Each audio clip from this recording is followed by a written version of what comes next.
ମାମୁନି ମାମୁନି हाँ माँ। ତୁ ସେ ଘର ଭିତରେ କଣ କରୁଛୁ? मैम बही पढ़ी माँ। ସେ ବହି ପହି ସବୁ ଛାଡେ, ଆସନ୍ତା ଲଗ୍ନରେ ତୋ ବାହାଘର। कौन कहलु माँ मो बाहागर? ହଁ, ମୁଁ ଦାସ ବାବୁଙ୍କୁ କଥା ଦେଇଛି, ଆର ମାସରେ ତାଙ୍କ ପୁଅ ରୋଶନ ସହ ତୋ ବାହାଘର।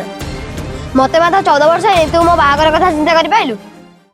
ଆରେ ଦେଖ ମା, ଆମେ ତ ଗରିବ ଗୁରୁବା ଲୋକ, ଆମର କଣ ଅଛି ଯେ?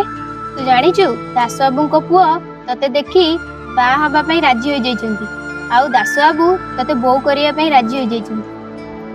बो मु बुझुची जे मु एते कम बयस रे बाहा भी बोली तो केमिति भाबी पाछु? ଆରେ ଝିଅ ଦେଖେ, ଆମର କଣ ଅଛି ଯେ? ନା ଏ ଗଣତନ୍ତ୍ର ଶାସନ ଆମକୁ କିଛି ଦବ ନା ନବ? ଜାଣିଛୁ ଦାସ ବାବୁ ବିନା ଯୌତୁକରେ ତତେ ବୋଉ କରି ନବା ପାଇଁ ରାଜି ହୋଇଯାଇଛନ୍ତି। କହିଲୁ, ମୁଁ ତତେ ଦିନକୁ 2 ଘଣ୍ଟା ଖାଇବାକୁ ଦେଇପାରିବି।